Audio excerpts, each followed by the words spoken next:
Hello दोस्तों, learning by doing पे मैं प्रियंका आपका स्वागत करती हूँ। दोस्तों, आप लोग कैसे हैं? मुझे उम्मीद है कि आप लोग बहुत अच्छे होंगे और आपकी स्टडी भी बहुत अच्छी चल रही होगी। तो दोस्तों, हम जो बात करने वाले हैं आपसे वो बात करने वाले हैं यूपी ट्रिपल एसी पेट हिंदी के क्लास और हॉस्टल वार्डन की जो हिंदी की सिलेबस है उन दोनों को मेंशन करके हमने एक ही में क्लास जो है बनाने का काम किया है। ठीक है, मुझे उम्मीद है कि मेरी क्लास आपको बहुत ज़्यादा पसंद आएगी। ठीक है, तो दोस्तों आज हम सबसे पहले बात करेंगे संधि के बारे में। ठीक है, कि संधि क्या होता है। तो संधि की परिभाषा की हम आपसे बात करें दोस्तों, तो जब दो वर्णों या अक्षरों के मेल को संधि कहते हैं। ठीक है, अब आगे हम आपसे बात करें दोस्तों कि संधि के कितने प्रकार होते हैं। तो संधि जो आपको बात करें हम दोस्तों संभवतः वह 3 प्रकार के होते हैं। ठीक है, चलिए समझते हैं कौन कौन से होते हैं। पहला होता है आपका स्वर संधि, दूसरा होता है आपका व्यंजन संधि और तीसरा आपका होता है दोस्तों विसर्ग संधि। ठीक है, स्वर संधि के बारे में हम थोड़ी सी चर्चा करें आपसे। तो दोस्तों, जब स्वर प्लस स्वर वर्णों के मेल से परिवर्तन होकर जब नए शब्द का निर्माण होता है उसे हम स्वर संधि कहते हैं। ठीक है, इस चीज़ को आगे डिटेल से समझेंगे। या आपको बात करें हम दूसरा आपसे, वो है व्यंजन संधि। ठीक है, तो स्वर प्लस व्यंजन के वर्ण के मेल से या व्यंजन प्लस स्वर वर्ण के मेल से परिवर्तन होकर जो नया शब्द बनेगा ना दोस्तों, उसको हम व्यंजन संधि कहते हैं। ठीक है, या तीसरा हम आपसे बात करें विसर्ग संधि के बारे में। तो विसर्ग प्लस स्वर्ण वर्ण के स्वर के जो वर्ण होते हैं उनके मेल से या विसर्ग प्लस व्यंजन के वर्ण के मेल से परिवर्तन होकर जो नया शब्द बनेगा दोस्तों, उसको हम विसर्ग संधि कहेंगे। ठीक है, यहाँ तक चीज़ें आपको अच्छे से समझ में आ गया होगा। ठीक है, अब आगे इसमें हम बात करेंगे आपसे, सबसे पहले वो करेंगे स्वर संधि के बारे में। ठीक है,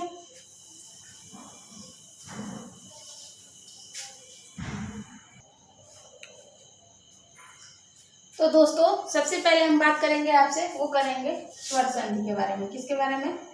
स्वर संधि के बारे में सबसे पहले हम बात करेंगे आपसे, वो है स्वर संधि। ठीक है, इसके बारे में हम आपसे बात करेंगे। ठीक है, स्वर संधि क्या होता है। ठीक है, तो दोस्तों जब स्वर के साथ स्वर का मेल होता है या तब जो परिवर्तन होके शब्द बनता है, क्या बनता है?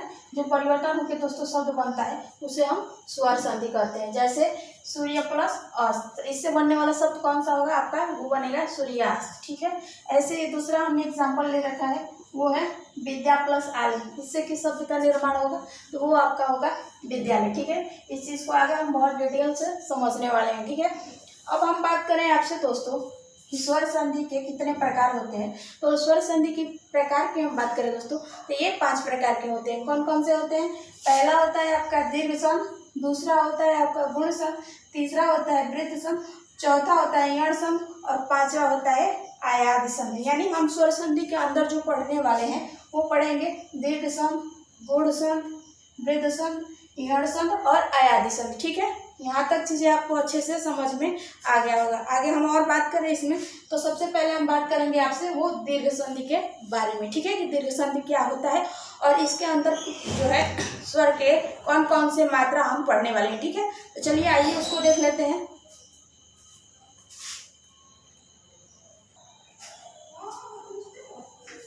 तो दोस्तों सबसे पहले हम बात करेंगे दीर्घ संधि के बारे में। ठीक है, दीर्घ संधि की परिभाषा के बारे में समझेंगे और उससे संबंधित हम उदाहरण समझेंगे। ठीक है, तो चलिए आइए दीर्घ संधि की परिभाषा जो है चर्चा कर लेते हैं। तो जब दोस्तों अ या आ के बाद अ या आ आए तो परिवर्तन इसका किस में हो जाता है? आ में हो जाता है। या आगे बात करें जब दोस्तों छोटी ई या बड़ी ई के बाद छोटी ई या बड़ी ई आए तो परिवर्तन बड़ी ई में हो जाता है। या दोस्तों जब छोटा ऊ या बड़ा ऊ आए या उसके बाद छोटा ऊ या बड़ा ऊ आए तो परिवर्तन बड़ा ऊ में हो जाता है। ठीक है, शॉर्ट में समझने के लिए दोस्तों हमने यहाँ पे लिख रखा है कि जैसे अ प्लस अ आए या अ प्लस आ आए या आ प्लस आ आए या आ प्लस अ आए तो इनका परिवर्तन किस में हो जाता है? तो आ में हो जाता है। ठीक है, या आगे हम आपसे बात करें कि जब छोटी ई प्लस छोटी ई या छोटी ई प्लस बड़ी ई या बड़ी ई प्लस बड़ी ई या बड़ी ई प्लस छोटी ई आए तो परिवर्तन इसका किस में हो जाता है? तो बड़ी में हो जाता है। ठीक है, या आगे हम आपसे और बात करें दोस्तों, ठीक है, जब छोटा ऊ प्लस छोटा ऊ या छोटा ऊ प्लस बड़ा ऊ या बड़ा ऊ प्लस बड़ा ऊ या छोटा ऊ प्लस बड़ा ऊ आए तो परिवर्तन किस में हो जाता है? बड़ा ऊ में हो जाता है। ठीक है, इस ये जो दोस्तों आपका दीर्घ संधि है, इसके अंदर हम जो पढ़ने वाले हैं आ, बड़ी ई और बड़ा ऊ। ठीक है, चलिए उदाहरण के माध्यम से बहुत अच्छे से आप समझ जाएंगे। जैसे कि आपके सामने एक उदाहरण हमने लिख रखा है संधि के दोस्तों, वो है देव प्लस आलय। ठीक है, देव प्लस आलय। तो दोस्तों जो भी व्यंजन के वर्ण होता है वो आपका स्वर की सहायता से बनता है। ठीक है, जो भी व्यंजन के वर्ण होता है वो आपके स्वर से सहायता से बनता है। तो यहाँ से आपको मिल गया अ प्लस आ। ठीक है, मिला तो परिवर्तन किसमें हो गया, आ।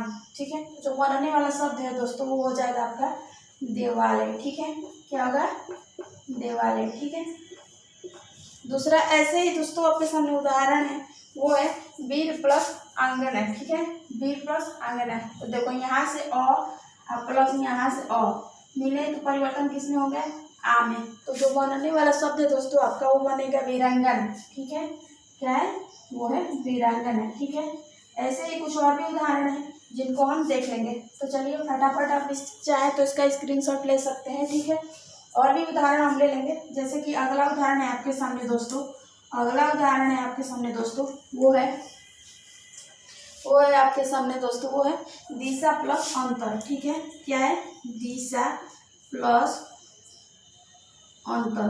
ठीक है, तो देखो दोस्तों यहाँ से आ प्लस अ। ठीक है, दोनों मिले तो परिवर्तन किसमें हो गया, आ में। तो बनने वाला शब्द आपका कौन सा बनेगा दोस्तों, वो बनेगा आपका देशांतर।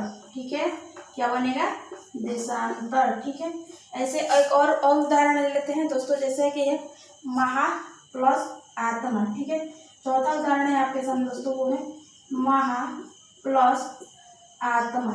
ठीक है, तो इससे किस शब्द का निर्माण होगा, आइए इसको समझते हैं। देखिए यहाँ से आ मिला आपको। ठीक है, यहाँ से आ दोनों मिले तो किसमें परिवर्तन होगा, आ में। ठीक में, आ में हो गया ना परिवर्तन। तो जो बनने वाला शब्द है दोस्तों वो बनेगा आपका महात्मा। ठीक है, यहाँ तक कहानी आपको अच्छे से समझ में आ गया होगा। एक एक उदाहरण आपको अच्छे से समझ में आ गया होगा। अगला उदाहरण आपके सामने रखे हम दोस्तों, वो है कपि। वो है अगला कपि प्लस इंद्र। ठीक है, अगला उदाहरण है कपि प्लस इंद्र। तो देखिए यहाँ से छोटी ई और यहाँ से छोटी ई दोनों मिले तो किसमें निर्माण हो गया, बड़ी ई। ठीक है, बड़ी में निर्माण हुआ ना, तो जो बनने वाला शब्द है दोस्तों आपको वो बनेगा कपिंदर। ठीक है, अगला उदाहरण है आपके सामने दोस्तों, अगला उदाहरण है माही प्लस इंद्र। अगला उदाहरण है माही प्लस इंद्र। ठीक है, क्या है, माही प्लस इंद्र।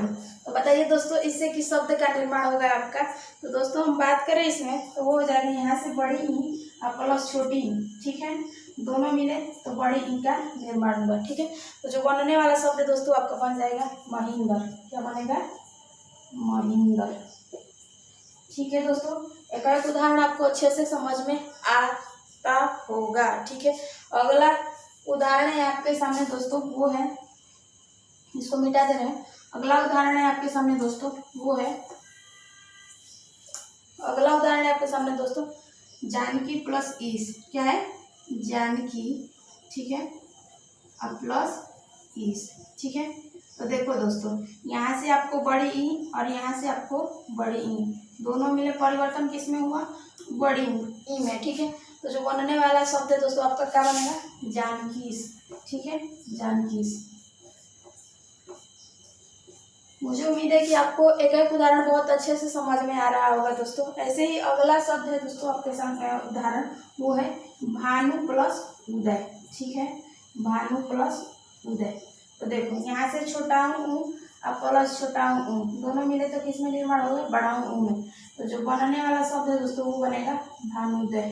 ठीक है, क्या बनेगा, भानुदय। ठीक है, यहाँ तक चीजें आपको अच्छे से समझ में आ गया होगा। और भी इसमें उदाहरण ले लेते हैं। ठीक है, अगला उदाहरण है आपके सामने दोस्तों, अगला उदाहरण है, अगला उदाहरण की हम आपसे बात करें दोस्तों। ठीक है, वो है लघु प्लस ऊर्मी। ठीक है, क्या है, लघु प्लस ऊर्मी।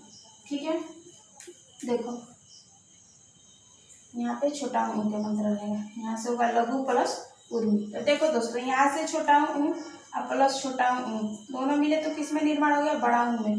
तो जो बनने वाला शब्द है दोस्तों आपका वो बनेगा लघुर्मी। ठीक है, क्या बनेगा, लघुर्मी। अगला उदाहरण है आपके सामने दोस्तों, वो है वधु प्लस उपकार।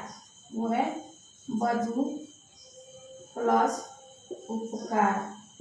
ठीक है, यहाँ से देखो, यहाँ से जो बनने वाला शब्द है आपका दोस्तों, यहाँ से बड़ा ऊ, ठीक है, यहाँ से छोटा ऊ मिले तो बड़ा ऊ में निर्माण हो गया। तो बनने वाला शब्द कौन सा बनेगा आपका, बताइए। वो बनेगा वधु उपकार। ठीक है, वधु उपकार। ठीक है, ये भी उदाहरण आपको अच्छे से समझ में आ गया होगा। अगला उदाहरण है आपके सामने दोस्तों, वो है दोस्तों भू प्लस ऊष्मा। ठीक है, क्या है, भू प्लस ऊष्मा।